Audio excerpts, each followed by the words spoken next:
And it's all about accepting that everything is static. Like you're always fighting against the same opponent.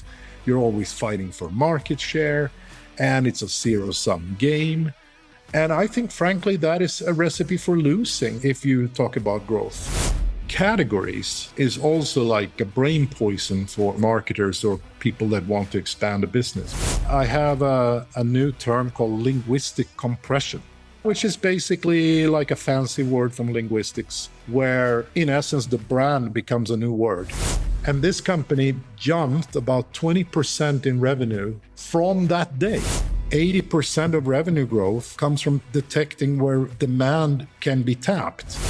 Some say marketers should speak like the language of CFOs, and then they sort of just present here is how to calculate return on advertising. And I'm like, no, marketers have to think all the way as a CEO. They have to own the entire business.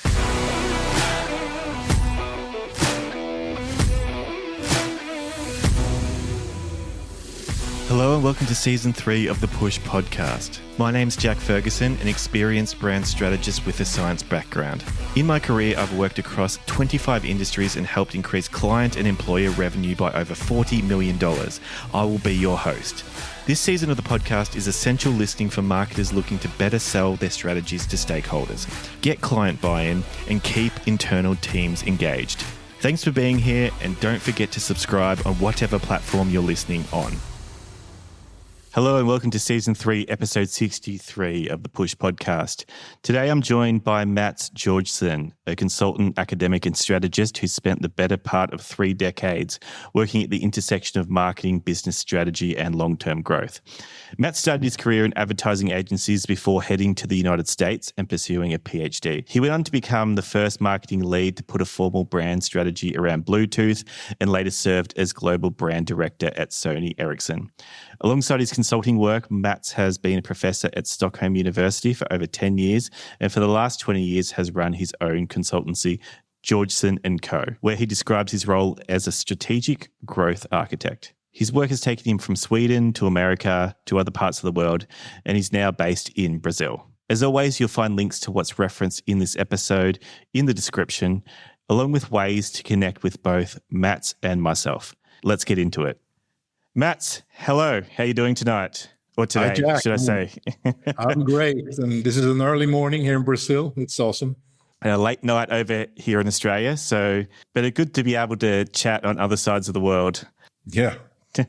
I have followed you on LinkedIn for a little while and I was very excited to do this episode. Thank you for saying yes to jumping on and talking to me. And the reason, or one of the main reasons I wanted to talk to you is that you've released something on LinkedIn that was a long document about epic growth. You've listed there's about 150 companies in there, right, that had unusual growth over, say, a 10-year period. And this is your HubSpot, Stripe, Uber, Tesla, Airbnb. There's a few case studies in there that a lot of people would be familiar with. But what was also interesting to me is that you talked about how a lot of these grew in a way that's not according to conventional wisdom. They're not necessarily using, let's say, excess share of voice. They're not just spending a fortune on reach and advertising. You don't put it down to luck or down to tech on its own.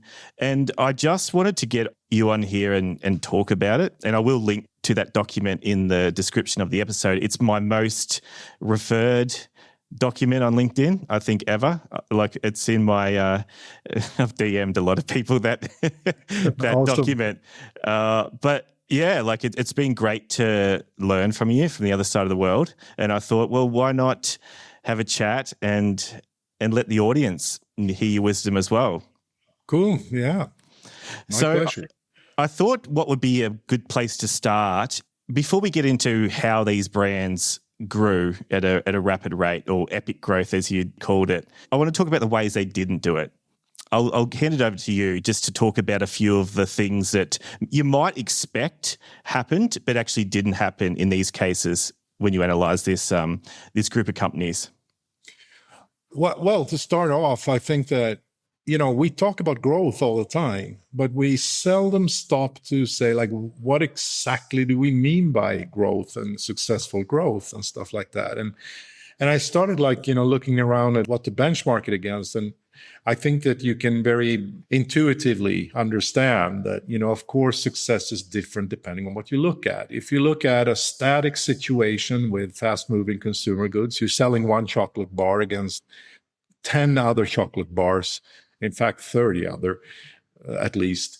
And, you're just fighting, and it's a chocolate bar is a chocolate bar, Then, of course, growth is not going to be dramatic. But we also kind of intuitively know that there are things out there that grow way faster than that. And we tend to say that that is like just up to tech and innovation and stuff like that. And that is simply a very primitive way of looking at it, because when you actually look at fast growth, they are not so in themselves technological innovations that just break all the rules and change all kinds of habits at once, etc. And everybody has to use it or they will be left behind. No. Most of them are actually in fairly old things, but what they do is that they figure out that some part of the market is not really met the right way. They mix the formula a bit, like where they sell things, what exactly they sell, what benefits, how they get paid for it, etc. And these kind of things change the rules, and then they get growth with it. And what frustrated me and why I wrote this was actually that I got alienated a bit by where marketing was going. What we talk about is basically just promotions. It's just like, how do we communicate this? And it's all about, like, accepting that everything is static. Like, you're always fighting against the same opponent. You're always fighting for market share, and it's a zero-sum game. And I think, frankly, that is a recipe for losing if you talk about growth. You can do it under certain circumstances. You have to play that game. But if you're actually looking at real growth, that just doesn't correspond to theory, nor does it correspond to my personal experiences. You mentioned FMCG there. Are you mentioning that because a lot of the science and a lot of the research is done around those types of companies? Yes. I think that it's fairly obvious if you think about it that, regrettably, especially like if you're a trained marketer, you tend to sort of grow up with these examples and you assume that fast-moving consumer goods, the supermarket experience, is the norm and where we can all learn and stuff like that. And we can learn a lot, but at the same time, we just got to stop and say that is an anomaly. You walk into a shopping moment where you actually buy 30, 50 brands at a time, with stuff you have copious knowledge about. You know what orange juices are like, right? You have very, very low risk, and you have almost zero involvement. It's about the most zombie-like experience, because you also have like a 5-year-old who doesn't want to be there with you. And, that has nothing to do with the shopping experience of somebody buying a reasonably high price ticket B2B thing, right, for the company, or buying like a capital investment type of thing, or signing up for a long lease of something, right? Mm-hmm. And I think it's a very serious fallacy that we tend to just assume that the validity of FMCG shopping is high in every other circumstance, because it isn't. It actually seems very strange to say it out loud. Comparing FMCG to, buying as you said, a lease or a high price B2B item that might have 5 people deciding on something over a 9-month period or. Yeah. And I can add something there that is very difficult for people to take in, but categories is also basically like a brain poison for marketers or people that want to expand a business, because categories are frankly conventions imposed on shoppers. It was literally invented in that supermarket because you have to impose. It doesn't come from the consumers. It comes from the need of the industry. Like a supermarket has to have a navigational logic. So you just have to say, okay, dairy goes over there, right? But it doesn't correspond to shopping behavior. If I'm looking for something good to put on my breakfast sandwich, it may be a mozzarella cheese or it may be ham, right? So in reality, categories exist in the moment of a demand, and the brain creates the consideration set for you. And then when you've done your decision, you pretty much disassemble this construct, because you just use them when it's useful for the brain to make a decision. But the whole idea that there exists like some sort of like a God-imposed order on the universe called categories leads everybody astray. Because you see that, a lot of the demand that I'm finding that the successful companies tap lay outside. It's where people presently don't get good solutions. So they hack it. They do workarounds. They put like Post-it stickers on their computer screens. These are the kind of behaviors where untapped demand exists.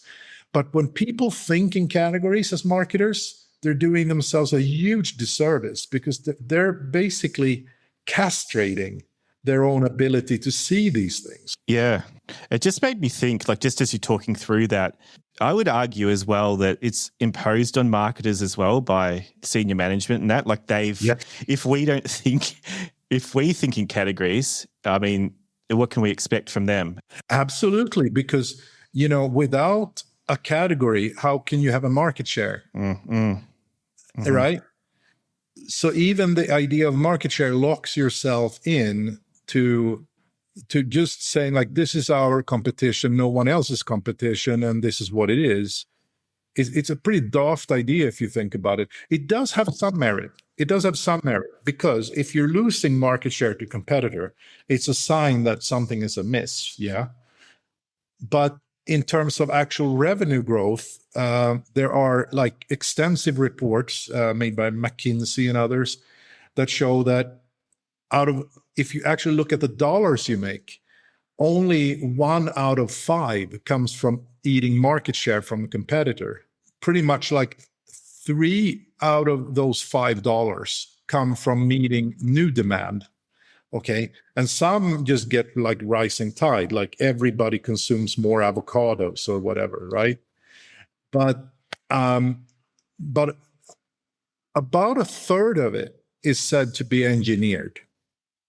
Is estimated to be engineered. So more revenue growth is out there for marketers who can actually find, tap, and surf new demand instead of like just looking at market share in commoditized and stabilized categories. Yeah, got it. So when you say engineered, can you think of an example of where that's happened?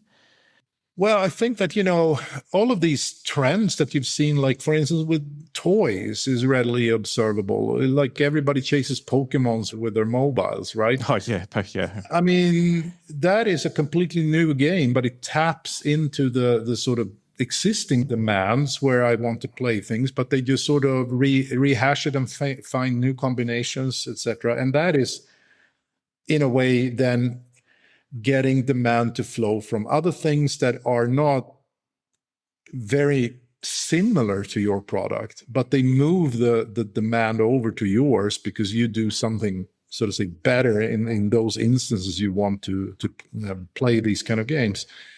So they exist all the time. And I think others are, for instance, look at electric vehicles. I mean, in a way, you can say that this is driven by technology because it's possible, but it's also driven by the better they understand us, the better they understand what it takes to shift from a fossil-fueled car to an electric one, the better they can understand how to make that work for us, right?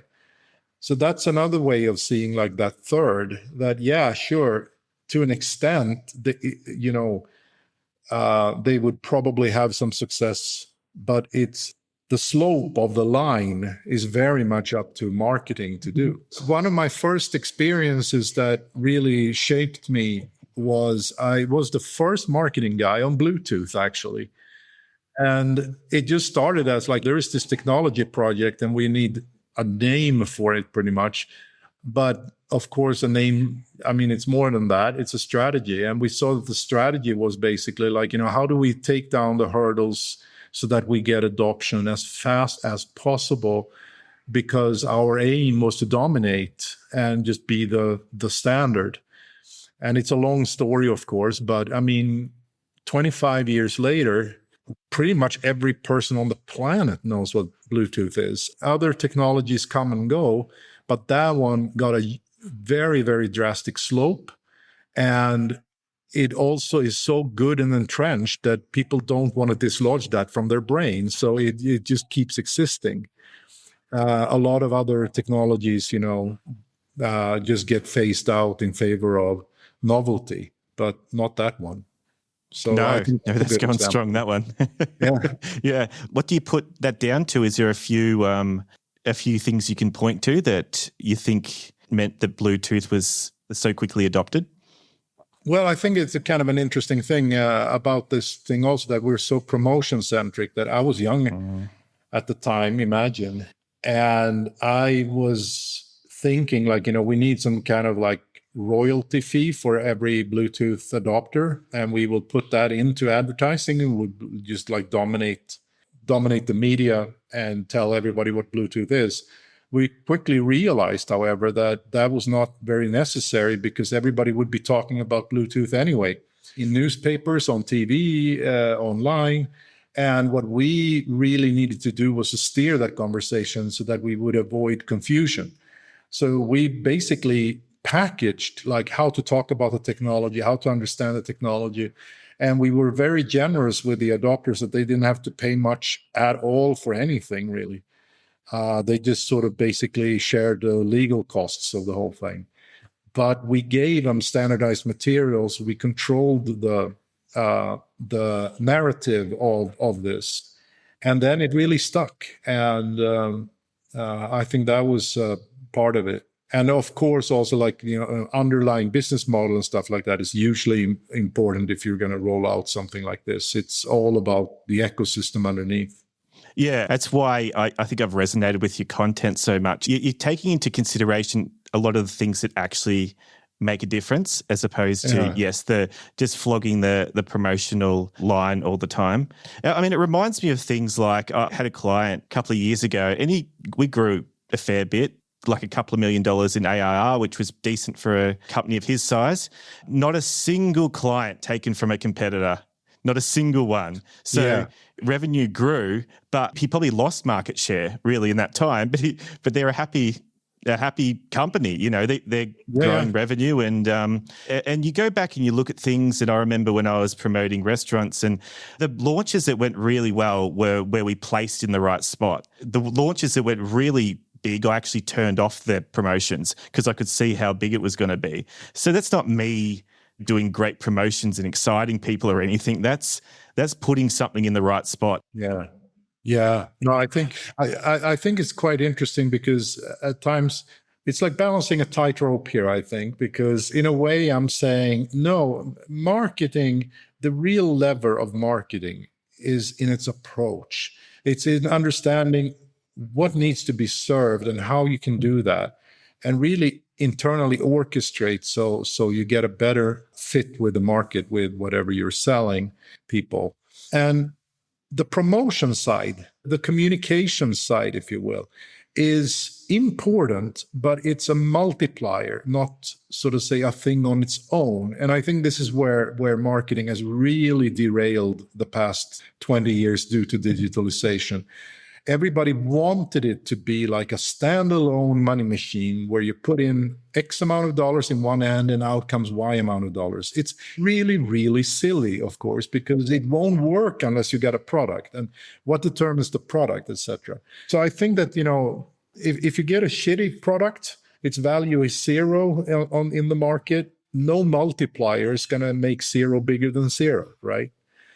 But if you have excellent marketing, I think also with all these examples that I'm seeing, it's actually quite rare that you could say that they were like very advertising driven, in the classical sense that they're advertising, what it looks like, what they're saying there. But I would at the same time say that I think most of these would make even more revenue had they had more advertising on top of it as a multiplier. So I think it's a bit of a complex thing, because some people in the more creative side of the business kind of feel like I'm pummeling advertising a bit, which I'm not. I kind of see myself as a pretty creative guy as well, but I'm just putting it in a context, because very often promotions advertising is asked to do jobs it can't do.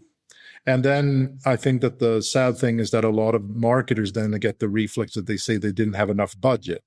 But no, even with a budget 5 times bigger, you would have failed there, because you're just selling something extremely uninteresting and mundane to people who already have their needs filled. I mean, you're not going to have success. And I feel the same. Advertising's not a waste of time. It's just we got to be realistic about the contribution it can make. Yeah.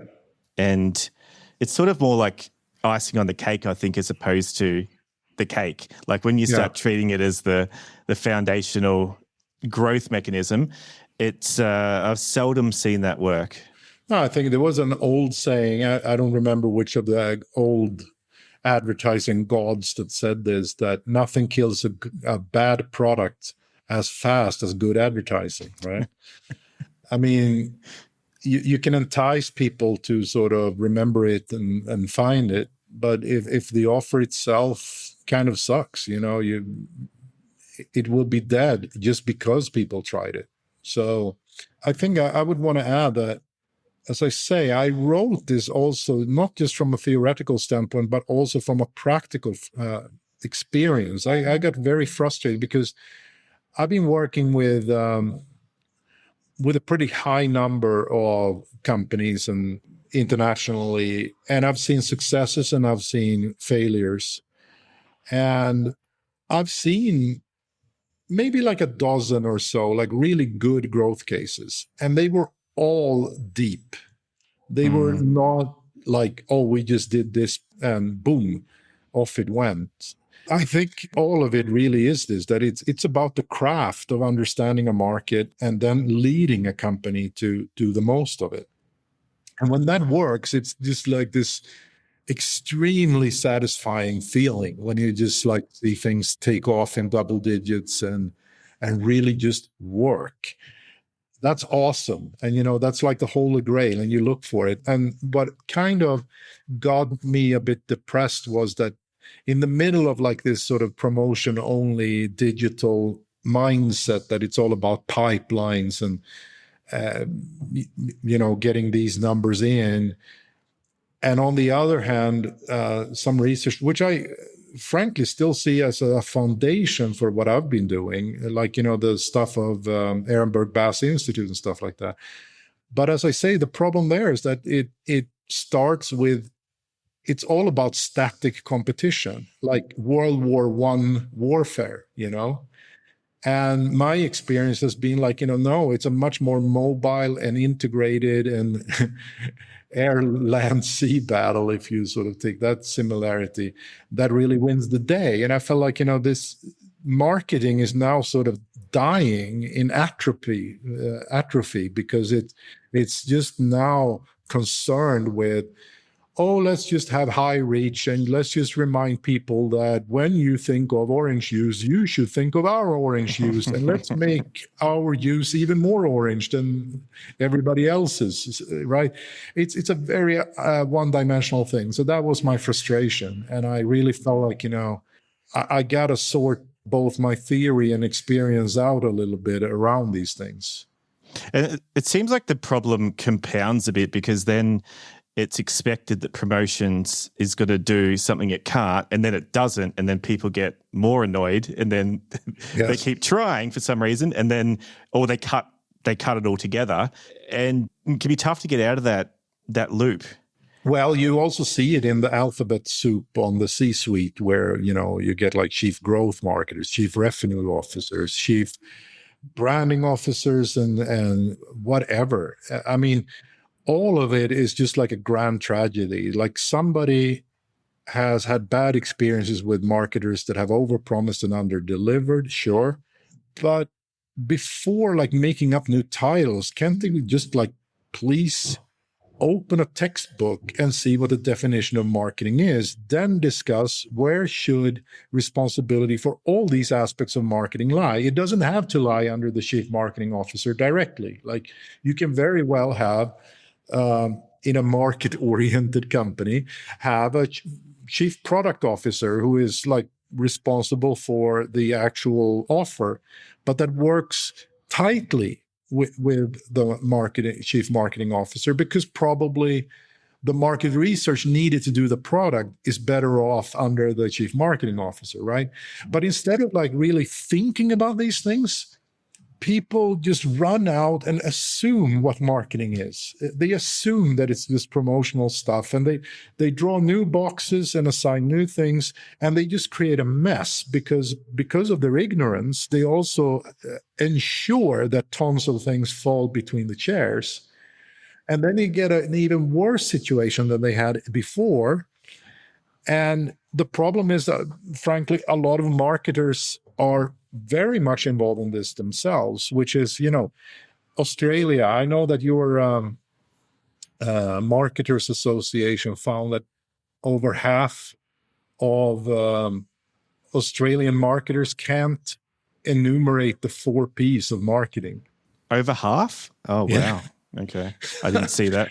And I mean, if they don't even know that is supposed to be what they should be thinking about, how will they ever do it? No, they will run in and try to get their jobs based on, like, look, I manage this digital conversion tech stack, and that's what I did, and I can do it for you guys. All sounds good. You sound like action-oriented compared to the last person we had that just talked about big ad campaigns, and then they get the job. But the end result is exactly the same. They just spend money and they can't really deliver. So it's all about like a real death dance here. It's both marketers and C-suite that frankly don't know what they're doing around these topics, and it just gets worse and worse by every iteration. I do have to ask then, how would you define marketing? Oh, I think it's quite easy. I mean, it starts with understanding your market. And then when you understand where your market is, you decide where to play and with what. That's marketing strategy. And then you deploy that across all the touch points. I mean, the 4 Ps is just fine, because it covers 98% of the value creation of any company anyway. And with that mix in mind, you lead implementation of that. And typically marketing does own promotions. It doesn't fully own the other piece. That's fine. That's a good way of putting it. and another thing that I like is that a lot of the sort of classic professors stress the thing that marketing is like a joint value creation between the customer and the company. So both sides get happy, right? I mean, profitably, but the customer gets more value out of it than they have to pay, while the firm gets more value out of it than they have in costs, right? So, I mean, that's in its essence like the core marketing question. How do you do that? And how do you do that continuously so that you always like end up on top on the market? You put things in such a concise way. But I will move on to your Demand Point thesis, let's call it, that you did put out on LinkedIn, which I thought it spoke to some things that I knew some of it intuitively, but it explained it in a way that I probably haven't heard before. So if you could share with us what the idea of these demand points are, and probably more importantly, even what the demand point constellation is that follows the demand point. Yeah. I think very quickly that I think that the demand point is, as I said, we got to start with where does demand actually spring? And it's the situations where you feel like I need to get something resolved, right? I mean, sometimes it is, as that theory goes, a job to be done, so to speak.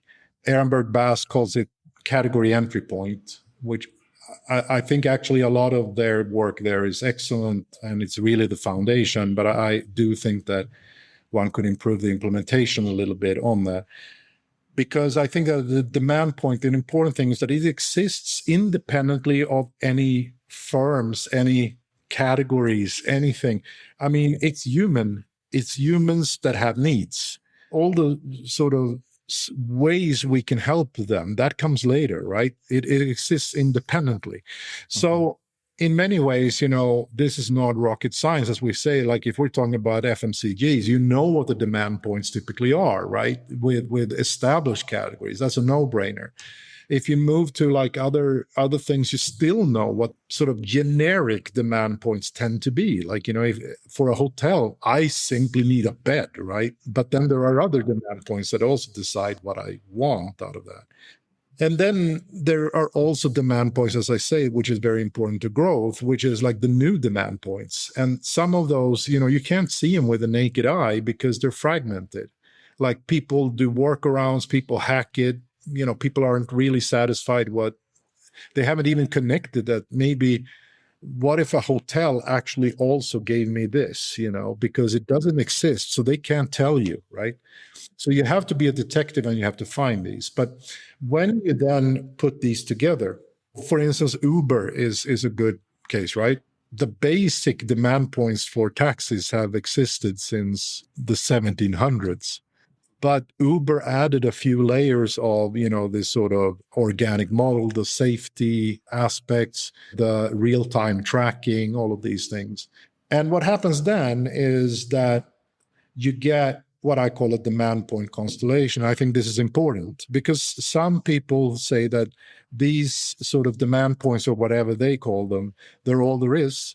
I don't believe in that because I believe that there is basically like the need for a brain to create meaning. What is Uber?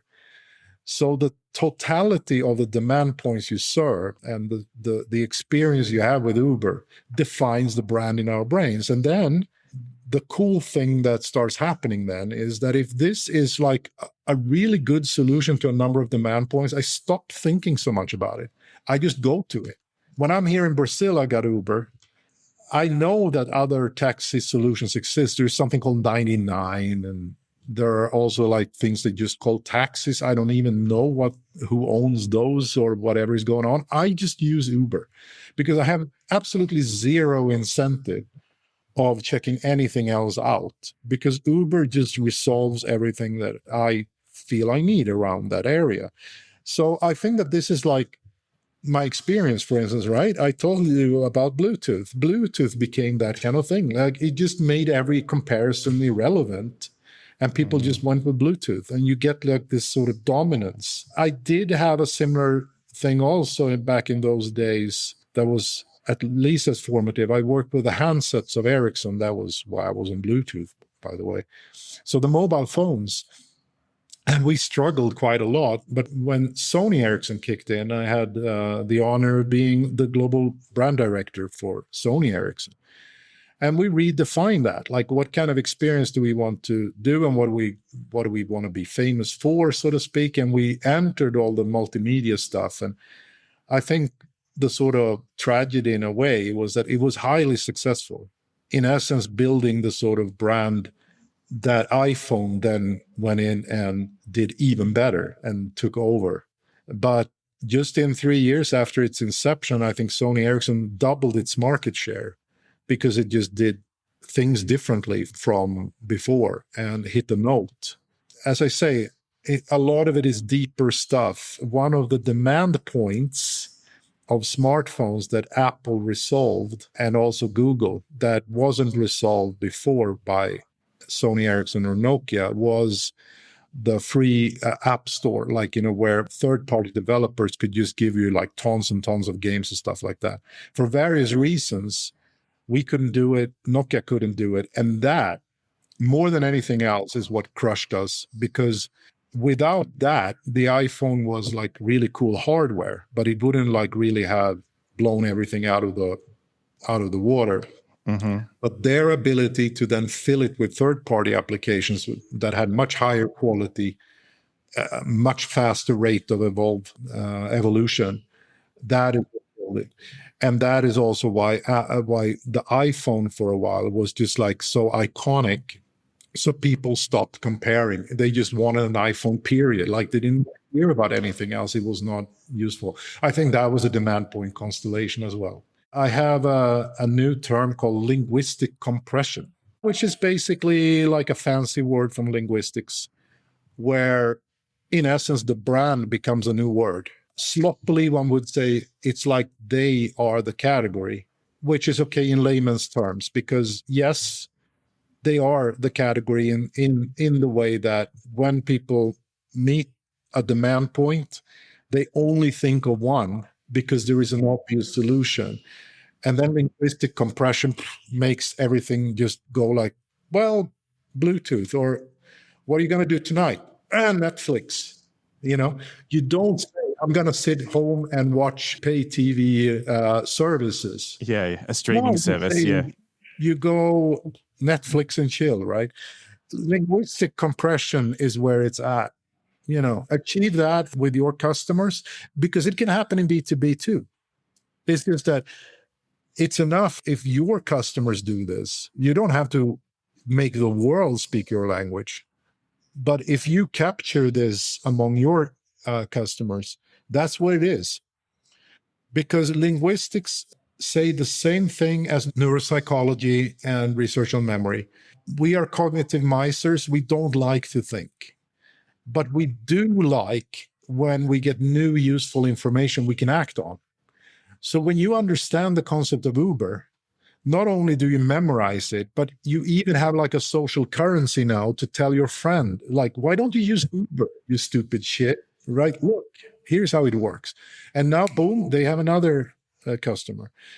So I think that, these kind of things, like the linguistic compression and also the sort of the non-comparison effect, the competitive brands, like I told you about, like the taxis here in Brazil, I even know some of them, but their awareness is worthless because I'm pretty much never going to try them as long as Uber works, right? Because I'm not ever entering a category. I had a lot of inspiration also from Blue Ocean Strategy that came like 20 years ago, which I think is an excellent book. But I think that what I hope that I've added here is more of a psychological dimension to it, because they explain this in business strategy terms. Like, how do you create an offer that resonates with a market need? But what I'm exploring also is that how does that offer actually get picked up by the market? That's what I've tried to connect as well. Yeah, I think it's a great way of explaining it. And just as you're talking about it now, it's like this idea that this new demand point constellation, there's no word for it. So you have to use the brand, which is so useful, right? And a lot of the, or some of the brands anyway, that I saw you reference, I've noticed they do almost become a verb. You Uber somewhere, or you Airbnb your house. I don't think Photoshop was in there, but Photoshop certainly became a verb as well for adjusting. Yeah, that's been photoshopped. Yeah, but yeah, it makes so much sense to think that it's a new thing. Like, this is a new cocktail of things that we don't necessarily have a word for yet. So you have to use the brand name as the word. A funny thing, Jack, is that on my route to explicating this, I also thought about what a lot of big companies are so fearful for, which is, I struggle to find the English word for it, but when you legally would lose the right to your brand because it's now generic, like, and they say thermos, they say Jeep, and they point to these examples. But hey, here's a funny thing. This basically is a conspiracy by trademark lawyers. They make big money out of spreading this fear. It has not happened in modern times that a brand has lost the right, unless you go in and you're super descriptive. Actually, one of the few cases where this has happened was with Apple, App Store, because you couldn't claim that App Store was a trademark because it's so descriptive. So they were like, yeah, okay, fine, right?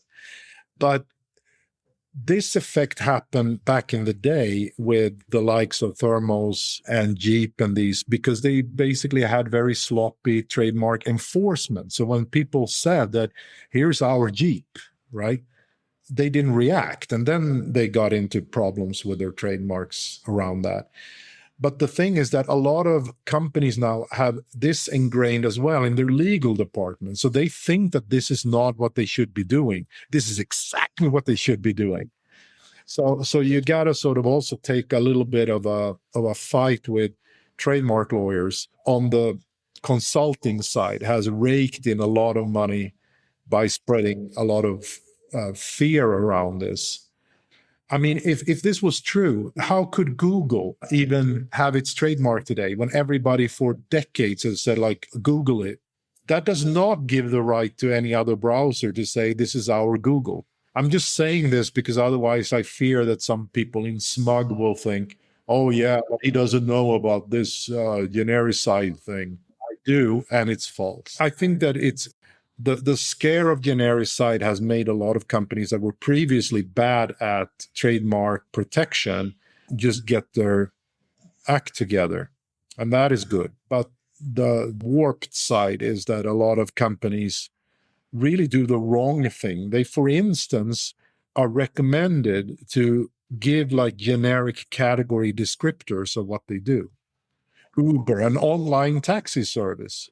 And I would say that that works to the detriment of this effect of linguistic compression. No, you just want people to understand that Uber is Uber, right? It's a class of its own. That's how the brain picks up that this is like a useful taxonomy for understanding the world. So you're actually doing a disservice by sort of putting in these like disclaimers of generic comparisons. And I'd imagine you're not actually fitting every demand point into that disclaimer as well. Exactly. You will clip the wings of your growth by doing that, because you will, in essence, sort of like take everything back to the gravity field of something existing. Yeah. And that's an interesting point that you do talk about a bit, like this idea of your escape vector. And how did you put it? It was like more like you want to escape the gravitational pull of I think you described it, you might have said category, but it's something along those lines. I've been interested in astronomy since I was a kid. I think a lot of our listeners have sort of seen these kind of demonstrations of gravity where you have like a pool table, but with a hole in it, and you roll a ball, and when it sort of enters the hole, it goes into an orbit, so to speak. Then it spirals and eventually sinks down into that hole. And I think that analogy is exactly where I think that generic stuff happens in markets. Like eventually, unless you sort of like really are free from gravitational pulls and you are sort of say your own gravity well of like pulling associations in, and you're independent, and you enter sort of say the gravity well of something that exists, like it's just a taxi company. When people start saying, yeah, but they're just a taxi company, comparisons will get more and more bleak. It will be more and more like, around the generic demand points and not the sort of added value. And gradually you will sink down into that hole. And so I kind of like the sort of visualization of it as these gravity wells, like what is really like pulling us down. Because gravity is what makes it hard to fly, right? And I think that is exactly like with growth. You have to fight it internally as well. Like, I have tons of clients who've had this sort of problem that in theory, they know what to do. But then I go to like their sales, and the salespeople are out selling generic shit. So they're undermining, and it's often that they just haven't really thought about it, that you talk about it like a side-to-side comparison, you're dead. Because there is never going to be any reason for this not to just be on a sort of very simplistic price value kind of equation on the most basic needs. And you will lose margin and you will lose revenue. from that. So, I mean, a lot of it really is also taking this on the inside. I mean, inspiring people, informing people. And frankly, you know, when push comes to shove, you also have to be prepared to let some people go. If they're in central positions and they're just like making gravity suck you down, it won't happen with those people. It took me a long time to understand this, but a lot of the times, the people that you think are almost like, you know, the best people to drive things forward, you know, people that typically are rewarded in companies, you know, people who can't sit still, impatient, ADHD, etc. Yeah, action is really good, but if it's the wrong actions, if they get in front of customers and they frankly just destroy the business by charmingly giving side-by-side comparisons on generic things, you got to let them do something else. Yeah, I mean, as you're talking about, I can think of so many examples where stuff like that's happened. You can almost feel it. It's like a feeling you get when, and I was thinking as you're saying it, I was like the gravity, that person's sometimes part of the gravity. Like they're actually part of the pull. Well, just to be positive, I'll give you a sunshine story. This is one of the things I'm most proud of in my career. I worked with a company that made savings products, like for retirement funds. So in Sweden, people who earn well, they are free to sort of choose their own products, where to place the retirement funds. It's, of course, worth quite a lot of money because it's lots of money.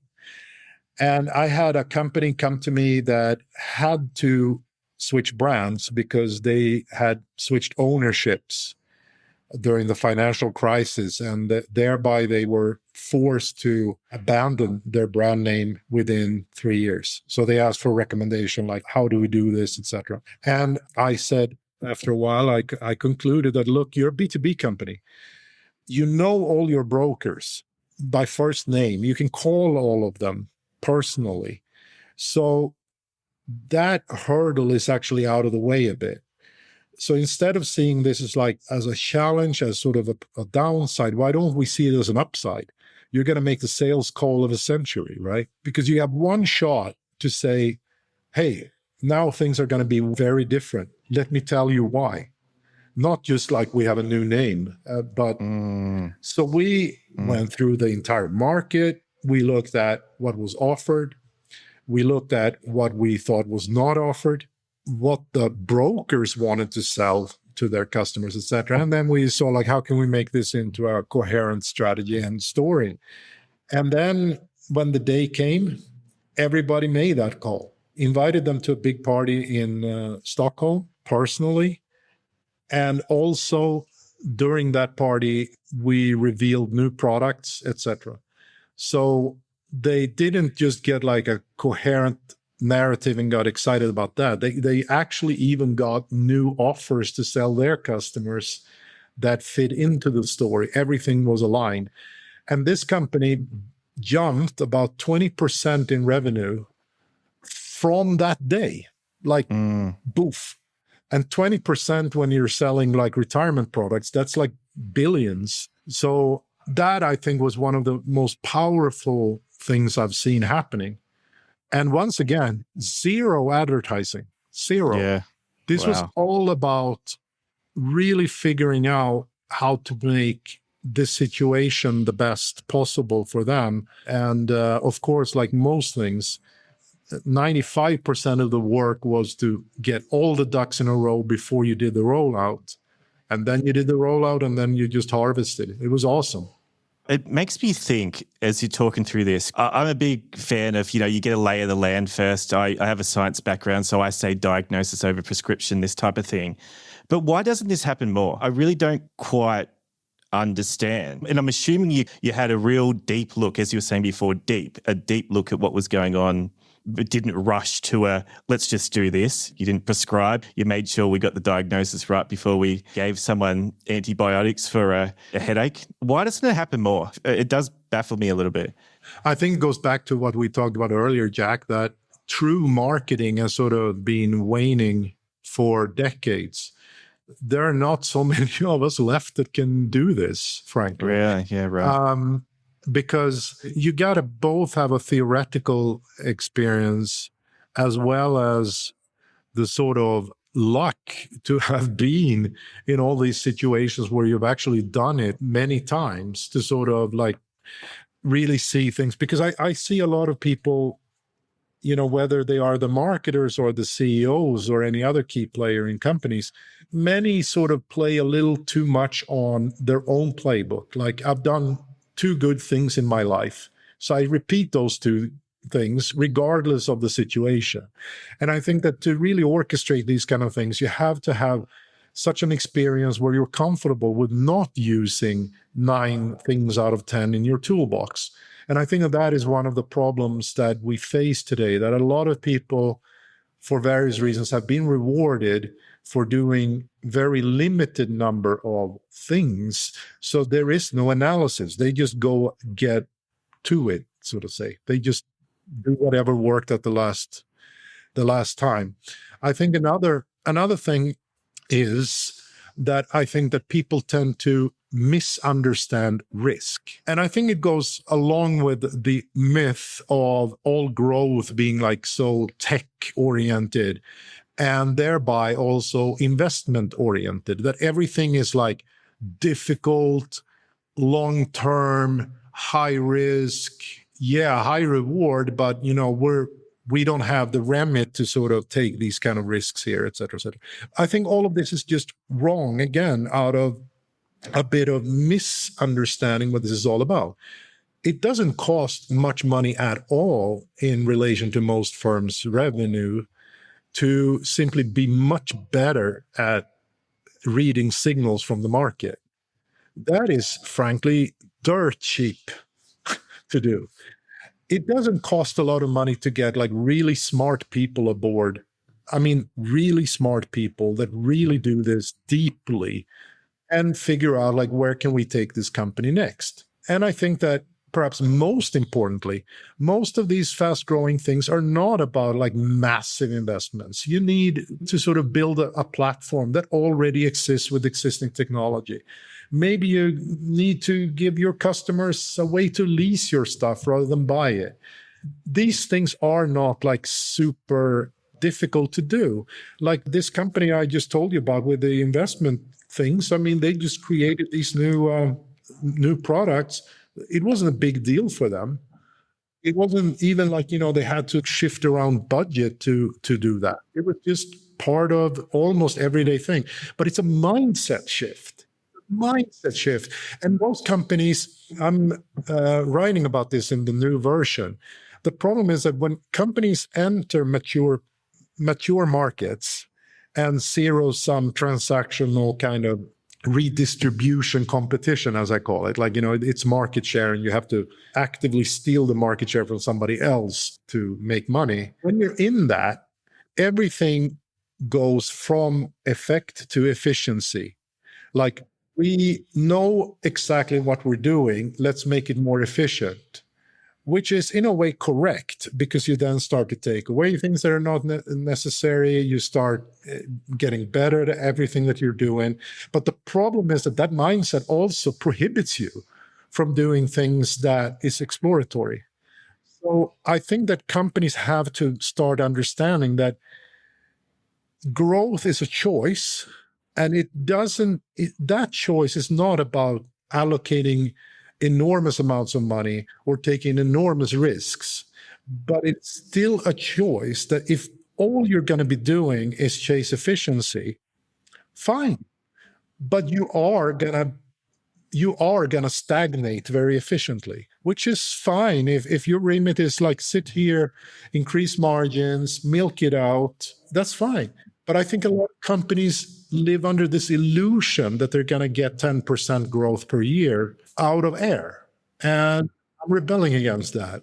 I really think that, more C-suites need to be challenged on this. So I basically wrote one of the chapters in my new book is about that, like, leadership for growth. Like, you have to at least see it for what it is.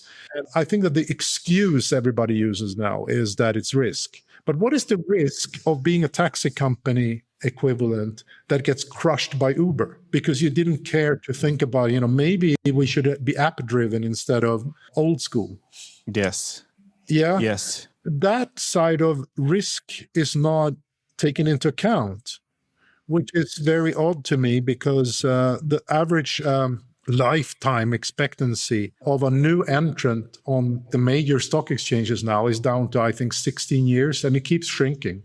Even the big companies are not expected to live past teenage years because it's crushing out there. So unless you sort of have this mechanism to look for the growth, somebody else is doing it and they will crush you eventually, right?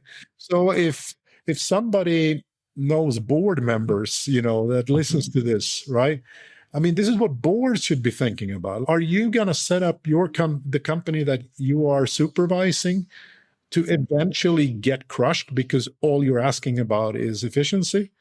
I think it's really interesting to sort of start fighting for these things. Because it's the risk of inaction, right? Or the risk of opportunity costs is...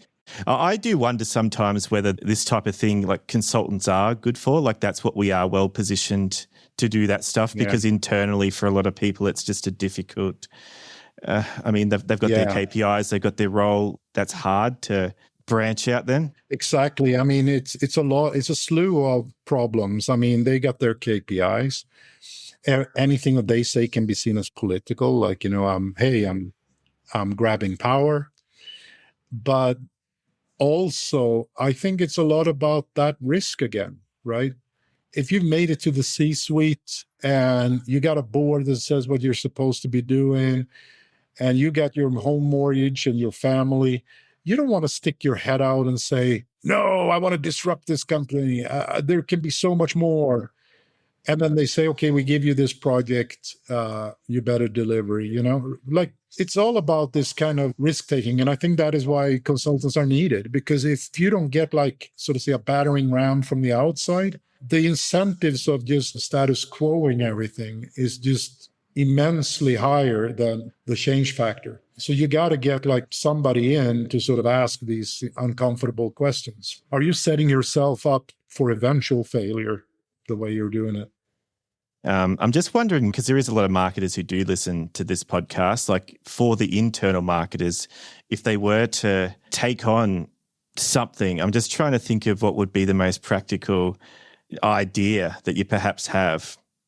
Yeah, there are tons of them in there, but if we're going to like close the loop, I mean, we talked a lot about the C-suite and the entire company, but hey, this goes for you as a marketer closer to the ground as well. I think this is actually one of the things I'm trying to do with my theory here, is that it's granular, right? I mean, if you can devise ways of detecting new customer behavior out there, if you can see sort of fuzzy things that collectively can be a new demand point, where people would actually appreciate if you solved something that is not resolved right now, and you incorporate that in whatever brand you're working at, you have taken a good step, both in value creation, making yourself more interesting, but also if you get a snowballing effect, this is like how these unique demand point constellations are built.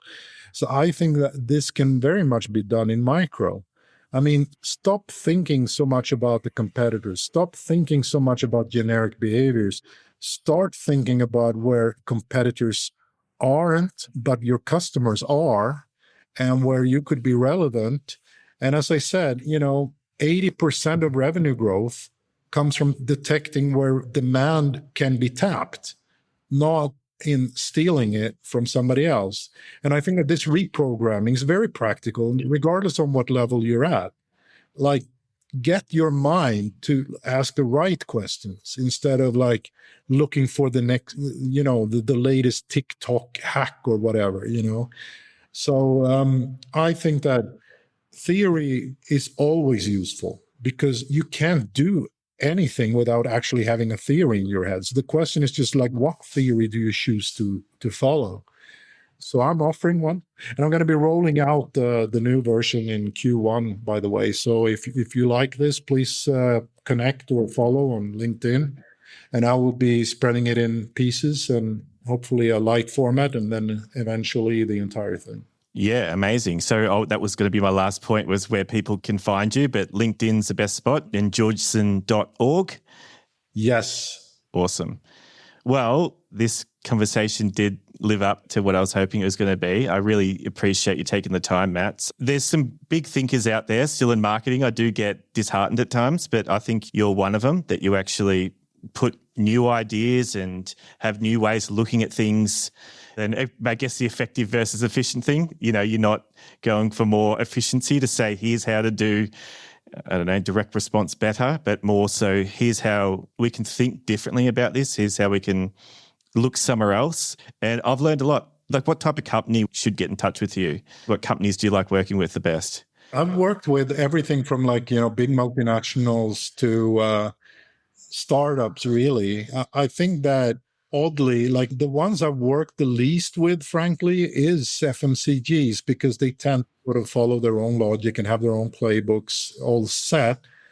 But I tend to sort of roll up my sleeves more around these slightly more complex offers where there is more of an opportunity to shape things. But I've worked with all kinds of sizes, actually. And as I say, I also think that I'm the best at being a little bit of the catalyst for making people align better internally and sort of do things together better.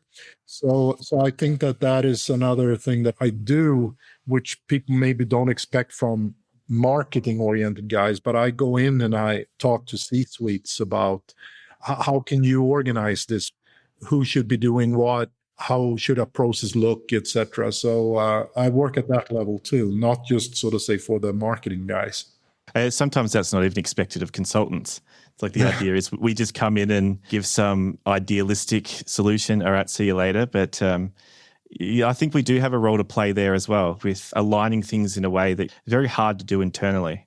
We can almost augment the picture a bit and bring it all together. Exactly. I mean, it takes you surprising places. Like, for instance, I worked with a multinational just recently, making a different P&L reporting to better reflect what the real value creation is.